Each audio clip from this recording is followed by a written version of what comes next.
2024년 표인 주제 선구를 가지고 한 3주 정도 말씀을 함께 나누려고 합니다.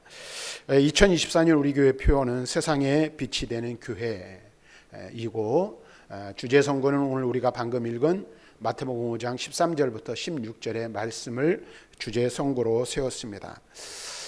이렇게 우리가 세운 것은 우리가 한번 생각해보고 우리 자신을 돌아볼 수 있는 그러한 기회를 갖기를 위해서입니다. 특별히 교회를 이 땅에 하나님께서 세우시고 우리는 교회에 속해 있는 성도로 이 땅을 살아갑니다. 그런데 우리가 한번 생각해 볼 것은 하나님께서 왜 교회를 이곳에 세우시고 또 우리 교회를 있게 하셨는가, 또 우리를 그리스도인으로 또는 하나님의 거룩한 백성으로 성도로 우리를 부르셨는데, 과연 성도는 어디에 있으며 어떤 일을 하고 어떤 삶을 살아야 하며 어떤 존재인지를 우리가 분명하게 아는 것이 무엇보다도 중요하다라는 생각을 해보게 됩니다. 그래서 우리는 성도로서 어느 곳에서 어떤 삶을 살아야 할지에 대한 생각을 해보고, 또 우리가 그것을 삶을 통하여 실천하는 삶의 모습이 우리들에게 있어야 할 줄로 믿습니다.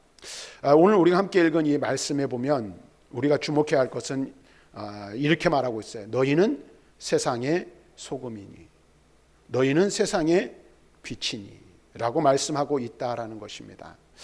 뒤에서 이제 말씀드리겠습니다마는 우리를 가리켜 예수님께서는 우리가 어떤 존재라고 말하냐면 세상의 소금이고 세상의 빛이라, 이렇게 말씀해주고 있다라는 것입니다.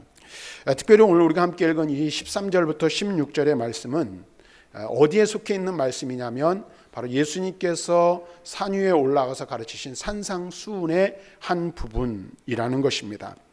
그래서 7장까지 이어지는 산상수훈의 한 부분인데 1절과 2절의 말씀이 산상수훈의 요점인 팔복을 통해 성도들이 이 땅을 살아가면서 가져야 할 삶의 원리를 말하고 있다면, 삶의 원리인 곧 신앙의 자세에 대한 이야기를 하고 있다면, 오늘 우리가 함께 읽은 13절부터 16절의 말씀은 성도들이 이 세상 속에서 어떠한 역할을 해야 하는지, 성도로서의 근본적인 삶의 역할에 대한 말씀을 해주고 있는 것이 바로 오늘 13절부터 16절의 말씀입니다. 그러니까 다시 말하면 성도로서 우리가 이 세상을 살아가는데 세상 속에서 빛의 역할, 소금의 역할을 감당해야 한다. 또 다시 말씀드리면 우리 그리스도인들은, 그리고 교회는 세상 속에서 소금이 되고 빛이 되어야 함을 말씀해주고 있는 거예요. 그래서 소금과 빛으로 성도들의 삶을 비유하면서 성도가 세상에서 어떤 삶을 살아야 할 것인지를 가르쳐주고 있는 것, 그것이 바로 오늘 본문의 말씀이라 말할 수 있습니다. 먼저 오늘 우리는 소금에 대한 것들을 한번 살펴보려고 하는데, 소금에는 중요한 두 가지 기능을 가지고 있죠. 하나는 맛을 내는 기능이고 또 하나는 부패를 방지하는 기능이라 할 것입니다. 그러므로 성도들을 소금에 비유한 것은 성도들이 가진 복음의 능력, 복음 도덕적인 특징을 강조한 것으로, 죄에 오염된 이 세상을 성도들이 자기 능력이 아닌 복음의 능력으로 성결한 삶을 통해 세상, 죄로 얼룩진 세상을 정화시켜 나가는 역할을 해야 할 것을 강조하고 있는 것입니다. 그런데 우리가 여기서 이제 간단하게 말씀드리면 중요한 것, 우리가 놓치지 말아야 될 게 있어요. 소금이 소금으로서의 역할을 감당하려면 어떻게 될까요? 녹아져야만 그 기능을 감당할 수 있다라는 것입니다. 다시 말하면 이 말씀은 결국 성도들이 세상을 아름답고 조화 있는 세상, 하나님의 거룩한 나라로 만들어가기 위해서는, 그리고 그러한 삶을 살기 위해서는 무엇이 필요한 거예요? 자신의 희생과 헌신, 섬김의 삶을 통해 소금으로서의 삶이 가능함을 우리에게 말씀해 주고 있다라는 것이죠. 그 다음에 우리에게 뭐라고 말합니까? 너희는 세상의 빛이라 라고 말씀하셨는데, 빛은 어둠을 밝히는 기능을 가지고 있다라는 것입니다. 그런 의미에서 성도를 빛으로 비유한 것은 성도들이 암흑과 무지로 뒤덮여 있는 이 세상을 무엇으로? 복음의 빛으로 밝혀야 할 역할을 감당해야 할 것을 우리들에게 말씀해 주고 있는 것입니다. 그래서 여기서 두 가지를 이야기하고 있죠. 소금과 빛이 되어야 한다. 맛을 내고 부패를 방지하기 위해서는 자신을 녹이는 삶을 살아야 하고, 또 죄악으로 어두워진 이 세상을 밝히는 일은 오늘 복음의 빛으로 가능하다는 사실을 말씀해 주고 있는 거예요. 그런데 소금은 죄의 확산을 방지하는 소극적인 성도의 사명을 가리킨다면, 빛은 이 세상에서 죄의 어두움을 몰아내야 하는 적극적인 면에 있어서의 성도의 역할을, 성도의 사명을 가리키는 것이라 말할 수 있습니다. 이와 같은 본문의 말씀의 내용은 결국 하나님의 백성으로서 누리는 신령한 복, 다시 말하면 이 팔복에서 말하는 1절과 2절에서 말하고 12절까지 말하고 있는 이 그 책임과 사명을 성도들이 감당하는데, 세상에서 소금으로서 빛으로서의 삶을 살아내므로 그것을, 그 원리를 세상에 적용할 수 있음을 말씀해 주고 있는 것입니다.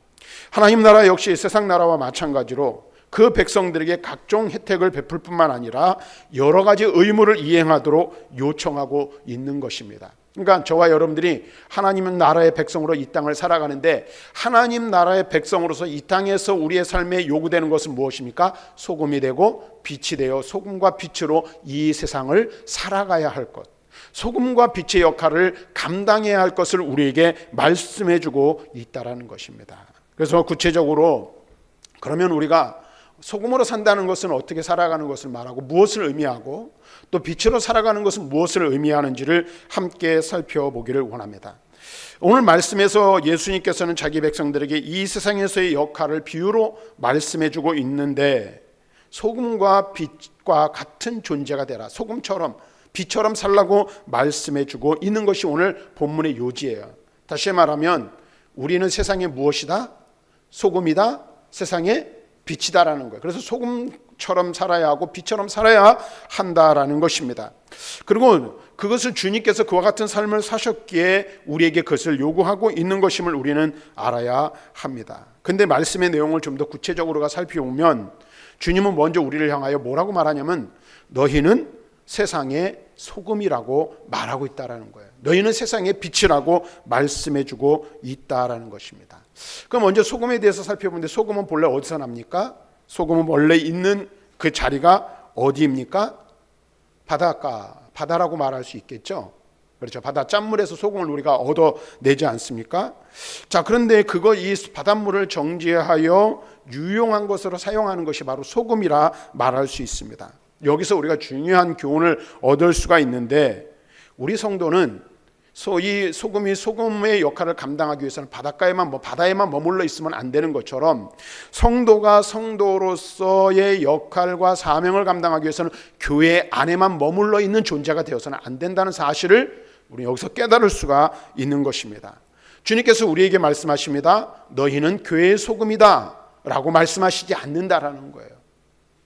너희들끼리만 뭉쳐있는 소금이라고도 말씀하시지 않고, 너희는 뭐라고 말하고 있습니까? 세상의 소금이다라고 말씀하고 있다라는 것입니다. 이 말은 무슨 말입니까? 교회 속의 소금, 교회 안에서만 소금이 아닌 세상에 살아가는 소금이고, 세상에 속해 있는, 세상 안에 있는 빛이라고 말씀하고 있다라는 것입니다. 그러므로 성도들은 세상과 담을 쌓고 은둔 생활을 하거나 자기만의 길을 걸어가는 그러한 삶을 살아서는 결코 안 될 존재라는 사실을 우리는 여기서 알게 되는 것이죠. 예수님도 마찬가지였죠. 예수님이 계셔야 할 본래의 자리는 어디셨어요? 하나님 나라, 하늘 보좌였어요. 하늘이시지만 그분은 자기를 들여 우리를 구원하시기 위해서 어디로 오셨습니까? 이 세상을 위하여 자기의 자리를 떠나 이 세상에 오신 것입니다. 그와 마찬가지로 그리스도께서 성육신하신 그 자세를 우리들도 가져야 한다는 거예요. 그래서 우리들끼리만 있고 우리들끼리만 복을 누리는 것이 아니라 세상으로 나아가고 세상에 머물러 있어야 할 존재가 바로 저와 여러분들이란 사실을 우리에게 말씀해 주고 있는 것입니다. 그런데 여기서 한 가지 주의할 게 있어요. 그것은 무엇입니까? 성도가 세상과 하나 되는 것은 타락의 징조인 거예요. 그러니까 세상이 어려운데요, 잘 들으시기 바랍니다. 세상에 있지만 세상과 동화되는 것, 세상과 하나 되는 것을 의미하는 것은 결코 아니라는 거예요. 세상과 하나 되는 순간 우리는 어떻게 됩니까? 타락의 길을 걸어가게 되어 있습니다. 그러나 이 말은 세상과 단절하고 운둔 생활을 하거나 성도의 의무를 소홀히 하는 것을 의미하는 것은 아니라는 거예요. 세상 속에 있으나 세상과 구별되며 선한 영향력을 미치는 삶을 사는 이들이 바로 우리 그리스도인들이라는 것입니다. 성도들 중에 그런 사람들이 있죠. 세상 불신자들과는 교제하거나 대화하는 일까지도 제약시에 여기는 사람들이 있을 수 있어요. 그래서 지금도 미국의 어느 도시에 가면 이 사회와 문명, 이 모든 것들과 단절된 채 살아가는 사람들이 있어요. 그래서 자기들끼리만 모여서 살아가요. 엄격한 규율을 지키며. 그래서 심지어는 어떻습니까? 자동차도 이용하지 않고 전기도 이용하지 않습니다. 세상 문명과 완전히 단절한 거예요. 마차 타고 다녀요. 그런 데가 지금도 미국에 존재하고 있습니다. 우리나라도 마찬가지죠. 우리나라에 발생한 이단들 중에서도 사회와의 교제를 금기시하는 이단들이 있었어요. 그래서 예를 들면 여러분들 잘 아는 대로 여러분 뭐라 그러죠? 이 전도관 같은 자기들끼리 모여서 집단 생활을 하고 자기들만의 이 상품을 만들어서 판매하는 이런 사람들이 있어요. 그리고 많은 이단들이 그러한 경향을 띄어요. 신천지도 마찬가지죠. 신천지 이단도 가장 먼저 하는 게 뭔지 아십니까? 신천지에 들어가면은요, 가족들로부터 분리시키는 거예요. 가족과 분리되게 해서 자기들끼리만 모여가지고 집단 생활을 하도록 만드는 것을 볼 수 있어요. 그런데 여러분 보세요. 사도 바울은 만약에 우리가 이렇게 살려고 한다면 아예 세상 밖으로 나가라고 말하고 있어요. 성경을 한번 볼까요? 고린도전서 5장 10절 말씀을 한번 읽어봅니다. 시작. 이 말은 이 세상에 음행하는 자들이나 탐하는 자들이나 속여 빼앗는 자들이나 우상숭배하는 자들을 도무지 사귀지 말라 하는 것이 아니니 만일 그러하면 너희가 세상 밖으로 나가야 할 것이니라. 자, 이 말씀은 우리에게 뭘 말하고 있어요? 우리가 거룩하고 성결한 삶을 살아야 돼요. 구별된 삶을 살아야 돼요. 그렇다고 해서 세상과 대인관계, 그다음에 대사회적인 관계 속에서 우리가 해야 할 일들, 우리가 살아가야 할 삶의 그 현장을 떠나서 구별된 삶을, 분리된 삶을 살라는 것은 아니라는 거예요. 그러면 옛날에 이 개그 중에 그런 개그가 있죠. 지구를 떠나라. 이런 개그가 있었거든요. 그러니까 그런 삶을 우리가 사는 것을 성경은 요구하는 게 아니에요. 이 세상을 떠나 저 세상에서의 삶만을 진정한 삶이라고 말하고 있지 않다라는 사실입니다. 다시 말하면 무슨 말이냐면 예수님께서 너희는 세상의 소금이다라고 말하는 것은 우리의 삶이 어디에 지금 속해 있다라는 거예요? 이 세상 속에 속해 있다라는 거예요. 그래서 이 세상을 살아가는 존재로서 이 세상에서 무엇이 되어 살아야 한다라고 말하고 있는 거예요? 소금이 되어 살아가야 함을 말씀해 주고 있는 거예요. 소금의 역할을 감당하며 살아야 하는 것을 말하고 있는 것입니다. 그래서 성도들은 주님의 진리와 사랑, 은혜를 지니고 교회 밖에, 교회를 떠나 교회 속에만 머물러 있는 것이 아니라 우리가 살아가고 있는 삶의 현장 속에 진출해 나가서 거기에서 소금이 되고 거기에서 빛이 되어야 함을 말씀해 주고 있는 것입니다. 바다에 머물러 있던 소금 성분이 각종 필요한 곳으로 소금이 되어 나가 그 역할을 감당하듯이 우리가 이 교회 안에만 머물러 있는 것이 아니라 교회 문을 향해 예배를 드리고 교회 밖을 나가면 문 밖으로 나가면 그 살고 있는 삶의 현장에서 무엇이 돼야 된다는 거예요? 소금이 되어야 함을 말씀해주고 있는 것입니다. 이런 세상의 소금과 같은 의식과 자세를 지니지 못하고 자신만의 신앙을 지키려고 하거나 또는 무조건적으로 세상 사람들, 불신자들과 오늘 접촉하는 일들을 제약시하는 성도들은 무엇을 버리는 거예요? 주님의 명령, 주님이 주신 의무와 책임을 저버리는 죄를 짓게 된다라는 것입니다. 여러분들, 우리가 명심해야 될 것은 무엇입니까? 우리는 세상으로 보냄을 받은 자라는 사실이에요. 세상에 있던 우리를 구별하여 하나님의 자녀 삼으셨을 뿐 아니라 그렇게 하나님의 자녀된 우리를 어떻게 또다시 세상으로 보내셔서 사명을 감당하도록 하셨다라는 것입니다. 그래서 예수님께서는 우리를 보내시는데 뭐라고 말씀하시냐면 누가복음 10장 3절에 이렇게 말하고 있어요. 한번 같이 읽어보겠습니다. 시작. 갈지어다 내가 너희를 보냄이 어린 양을 이리 가운데로 보냄과 같도다. 우리를 보내신다는 거예요. 갈지어다 내가 너희를 보낸다.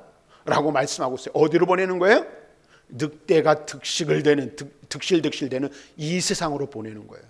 거기에서 복음의 사명을 감당하고 소금으로서의 삶을 살라고 말씀하고 있는 거예요. 요한복음 17장 18절 말씀을 한번 보겠습니다. 같이 읽습니다. 시작. 아버지께서 나를 세상에 보내신 것 같이 나도 그들을 세상에 보내었고. 우리 주님은 아버지 성부 하나님의 보내심을 받아 우리를 위하여 이 세상에 오셨죠. 보내심을 받은 그분께서 우리를 구원하시고 구원하신 우리를 하나님의 거룩한 백성 된 우리를 또 어떻게 해요? 세상 가운데로 보내시는 거예요. 그러니까 저와 여러분은 세상 속에 속해 있는 세상의 소금으로 살아가는데 우리는 누구의 파송을 받은 거예요? 우리 주님의 파송을 받은 보내심을 받은 자라는 거예요. 어디로? 세상으로 보내심을 받은 자라는 사실을 알아야 돼요. 자, 그러면 우리가 또 생각할 것은 이거예요. 너희는 세상의 소금이라고 말하고 있어요. 그러면 세상에서 세상을 향하여 세상으로 우리가 보냄을 받았는데 세상 속에서 그럼 우리가 어떤 삶을 살아야 하고 어떤 역할을 감당해야 된다는 거예요? 너희는 세상의 소금이다라는 거예요. 그럼 세상 속에서 우리는 어떤 역할을 감당하고 살아야 되는 거예요? 소금으로서의 역할을 감당하며 살아야 한다라는 것입니다. 그러면 여러분 한번 생각해 보세요. 우리가 잘 아는 것들 한번 생각해 보시죠. 소금은 어떤 용도로 쓰여지냐 하는 것이죠. 앞에서 이제 간단하게 두 가지를 말씀드렸는데 이 세상 광물 중에 저는 과학자가 아니기 때문에 잘 알지 못하지만 이 설교를 준비하다 보니까 소금처럼 다양하게 쓰여지는 곳이 자원이 없다라는 거예요. 그러니까 굉장히 많은 곳에 쓰여진다라는 거예요. 그래서 화학적으로 물리적으로 매우 다양하게 쓰여지는 것이 바로 소금 성분이라고 말합니다. 그래서 이 소금이 맛을 내는데 음식물 있죠. 우리가 먹는 음식에 사용되어지는 경우는 소금 생산량이 한 10% 정도밖에 되질 않는다는 거예요. 10%만이 사람이 음식을 통해 섭취한다는 거예요. 모두 다 나머지는 어디에 쓰일까요? 공업용으로 쓰여진다라고 말합니다. 놀랍게도 소금이 쓰여지는 곳이 무려 14,000여 가지나 된다고 합니다. 그래서 쉽게 말하면 소금이 들어가지 않은 공산품은 별로 없다라고 말할 수 있어요. 그래서 구약 성경에도 보면 소금은 음식의 맛을 내는 데 사용되어지기도 하고 예물 속에 또는 의약품 속에 다양하게 쓰여지는 것을 볼 수 있어요. 성경을 우리가 한번 봅시다. 성경 속에서도 소금의 역할을 어떻게 말하는지 한번 볼까요? 욥기 6장 6절 시작. 싱거운 것이 소금 없이 먹히겠느냐? 닭의 알 흰자위가 맛이 있겠느냐? 이 말은 무슨 말이에요? 음식의 맛을 내는데 소금이 사용되진다라는 것을 말하고 있죠. 그러니까 여러분 한번 생각을 해보세요. 요즘은 싱겁게 먹는다고 해요. 근데 제가 아는 어떤 분은 너무 소금 섭취를 안 해가지고 병이 왔어요. 여러분 소금 짜게 먹는 것도 문제지만 싱겁게 먹어도 병 걸립니다. 심장, 혈관에 병이 생겨요. 그러니까 이 소금을 섭취하는 것이 그래서 굉장히 중요해요. 그래서 적당하게 소금이 음식에 첨가될 때 뭐예요? 음식이 맛이 있는 거예요. 그래서 음식이 맛있다는 것은요, 간이 잘 맞는다는 얘기거든요. 간이 잘 맞는다는 건 뭐예요? 소금이 적당하게 들어갔다는 거예요. 그래서 요리를 잘하는 사람은 뭘 잘하면 돼요? 간을 잘 맞추면 돼, 간을. 근데 간을 못 맞추면 아무리 그 재료를 다 좋은 걸 갖다 써도 간이 안 맞으면 음식이 맛이 없어요. 그럼 너희는 세상의 소금이라고 말하는데 뭐예요? 그럼 우리는 세상에서 맛을 낼 줄 아는 사람이 되어야 된다는 거예요. 이 말은 다른 말로 하면은 사람에게 유익한 삶을 살아야 된다는 거예요. 그러니까 내가 있음으로 인해 많은 사람들이 유익을 얻을 수 있어야 돼요. 여러분들이 머물러 있고 여러분들이 속해 있는 그 공동체나 어떤 사람들과의 관계 속에서 여러분이 있음으로 다른 사람에게 선한 영향력을 미치고 그들에게 유익을 줄 수 있는 사람이 되어야 한다라는 것입니다. 이게 소금으로서의 역할이에요. 근데 어떤 그런 사람만 있습니까? 사람에게 유익을 주는 사람이 있는가 하면 해를 끼치는 사람이 있어요. 있으나 마나한 사람이 있어요. 우리가 소금으로 이 세상을 살아가는데 어느 공동체에 속해 있든지 간에 교회 안에서뿐만 아니라 교회 바깥에서 여러분들이 사람과의 관계 속에 살아갈 때 여러분들 때문에 누군가가 좋은 영향력을 받아서 유익을 얻는다면 여러분은 소금으로서의 삶을 살아가는 거예요. 그것을 말씀해 주고 있어요. 레위기 2장 13절에는 또 뭐라고 말하고 있냐면 한번 볼까요? 시작. 내 모든 소재물에 소금을 치라. 내 하나님의 언약의 소금을 내 소재에 빼지 못할지니 내 모든 예물에 소금을 드릴지니. 이 말은 무슨 말입니까? 제사를 드릴 때, 제물을 드릴 때 소금을 치라는 거예요. 소금을 가리켜 뭐라고 말하고 있습니까? 언약의 소금이라고 말하고 있어요. 그러니까 소금이 이렇게 사용되어지고 있다는 거예요. 하나님 앞에 우리는 언약을 받은 자이죠. 약속을 받은 자고, 또 우리를 통해서 하나님께서 우리를 통해서 많은 사람들을 주께로 이끌어 인도하시기를 원하세요. 우리가 제단의 제물이 되는 거예요. 나를 통해 많은 영혼들이 주께로 돌아오는 역사가 나타나고 영혼이 구원받는 일들이 일어날 수 있다는 거예요. 또 소금은 의료용으로도 사용되어졌다라고 말하고 있어요. 에스겔 16장 4절 말씀을 한번 보겠습니다. 같이 읽습니다. 시작. 내가 난 것을 바라건대 내가 날 때에 내 배꼽줄을 자르지 아니하였고 너를 물로 씻어 정결하게 하지 아니하였고 내게 소금을 뿌리지 아니하였고 너를 강보로 싸지 아니하였나니. 이 말은 무슨 말입니까? 의료용으로 소금이 사용되어진 것을 이야기하고 있는 거예요. 그래서 예를 들면 여러분들이, 제가 옛날에 한번 그런 적이 있어요.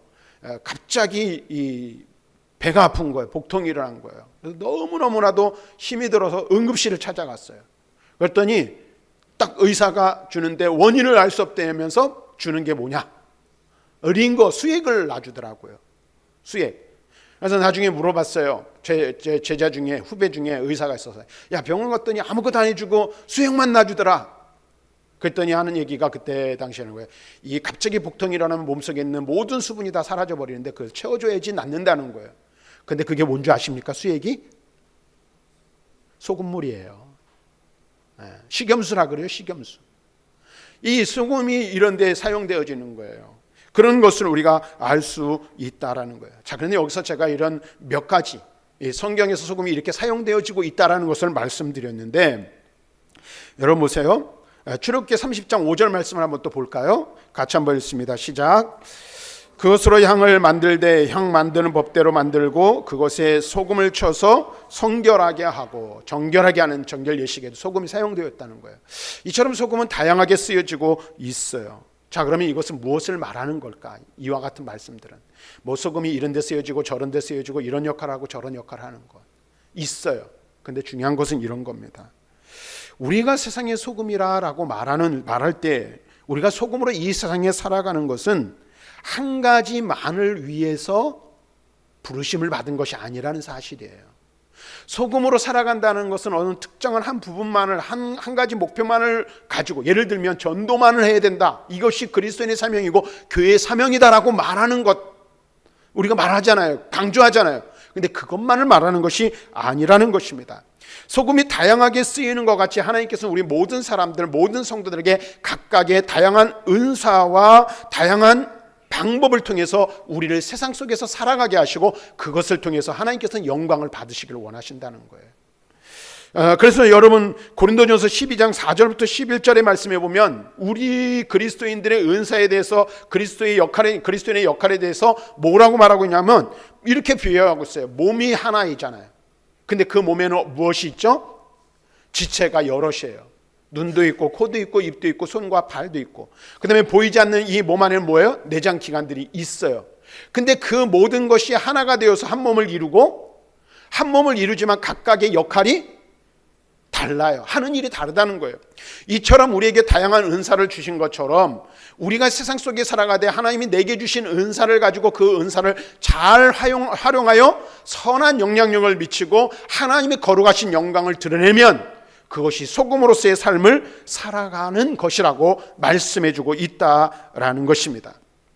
그러므로 오직 복음을 직접 전파하는 일 외에 주께서 주신 달란트들을 가지고 사회에서 또는 경제 활동을 통해서 또는 정치인이면 정치를 통해서 문화를 통해서 예술을 통해서 우리의 역할을 감당해 나가야 한다라는 거예요. 이 말은 다시 말하면 좀 어렵게 얘기했는데 쉽게 얘기하면 여러분들이 살아가고 있는 삶의 현장이 있잖아요. 예를 들면 우리 대부분의 분들은 농사를 지어요. 그리고 한 마을 공동체에서 서로 교류하고 교제하면서 살아가요. 또 어떤 분들은 직장 생활을 하면서 직장과의 관계 속에서 만나는 사람들이 있잖아요. 공동체를 이끄는 분들도 있고 한 구성원으로 섬기며 살아가는 데 있어요. 그리고 거기에서 맡은 일들이 있잖아요. 근데 그 일들을 하나님의 말씀의 원리를 따라 살아가고 행함으로 말미암아 그들에게 각자의 삶 속에서 선한 영향력, 각자가 속해 있는 곳에서 선한 영향력을 미쳐야 한다는 거예요.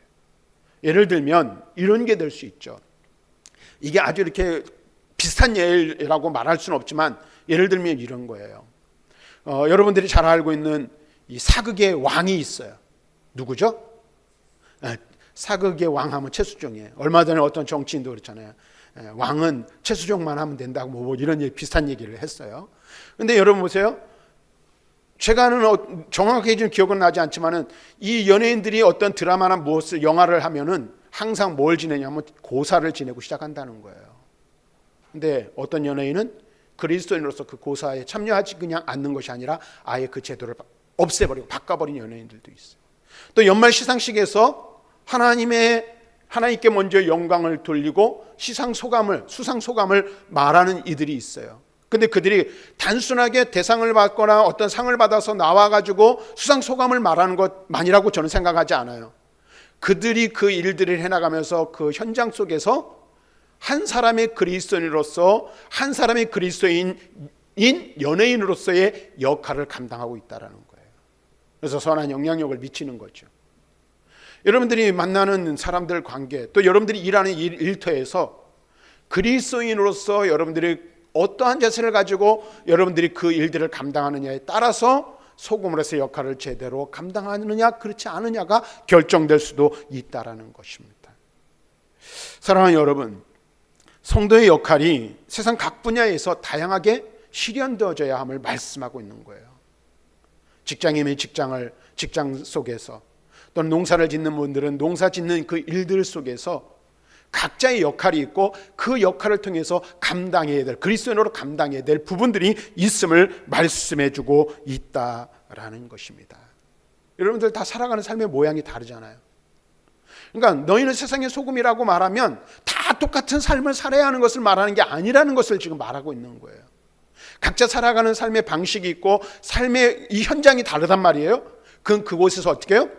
그리스도인으로서, 한 사람의 그리스도인으로서 거기에서 선한 영향력을 미치는 삶을 살아야 함을 말씀해주고 있는 거예요. 우리가 살아가는 삶의 방식이 각각 다름을 말씀해주고 있죠.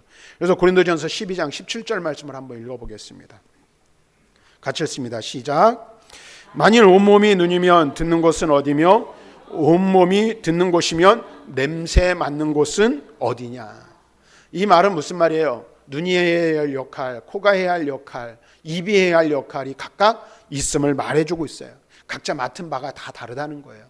여러분이 주신 은사도 다른 것이고 여러분들의 살아가는 삶의 현장도 다르고 살아가는 삶의 방식도 달라요. 그러나 한 가지 분명한 것이 있다라는 거예요. 그게 뭐예요? 삶의 방식과 삶의 현장은 다르지만 오직 하나를 위해 살아가는 거예요.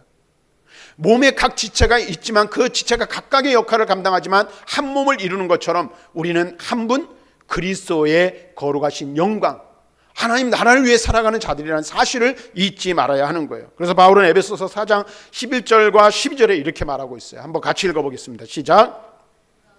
그가 어떤 사람은 사도로, 어떤 사람은 선지자로, 어떤 사람은 복음 전하는 자로, 어떤 사람은 목사와 교사로 삼으셨으니 이는 성도를 온전하게 하여 봉사의 일을 하게 하며 그리스도의 몸을 세우려 하심이라. 여기서 다른 말 하지 않겠어요. 여기서 말하고 있는 것은 다 사실 목사의 직임에 관한 말씀이에요. 이 말씀은 여기서 말하는 직분은. 그런데 이것을 좀 더 우리가 넓게 해석을 하면 교회 안에는 다양한 은사와 다양한 직분을 가진 분들이 있다라는 거예요. 우리 교회도 마찬가지잖아요. 그런데 그 직분자를 세우신 목적은 뭐예요? 성도를 온전하게 하고 봉사의 일을 하게 하고 그리스도의 몸을 세우는 것이 주된 목적이라는 거예요. 은사가 다르고 직분이 다르지만 한 교회를 위해 교회를 세우는 일에 부르심을 받은 것처럼 우리가 다양한 삶의 현장 속에서 삶을 살아가고 다양한 모습으로 우리가 부름을 받아 살아가지만 우리는 무엇으로 살아가야 된다는 거예요? 오직 하나, 세상의 소금으로서의 삶을 살아가야 함을 말씀해주고 있다라는 것입니다. 사랑하는 성도 여러분, 세상의 소금이 되어 세상 속에서 소금의 역할을 감당하는 저와 여러분들이 될 수 있기를 바랍니다. 소금이 다양하게 쓰이고 다양한 역할을 감당하는 것처럼 여러분들이 살아가는 삶의 다양한 삶의 현장 속에서 한 사람의 그리스도인으로서 선한 영향력, 복음의 능력을 발휘하는 그리스도인으로 살아가야 함을 우리에게 말씀해주고 있음을 잊지 마시기를 바랍니다. 그래서 여러분들이 세상 속에서 살아갈 때 누구를 만나든지 어떠한 관계 속에 있든지 나는 세상에 보내심을 받은 소금이다.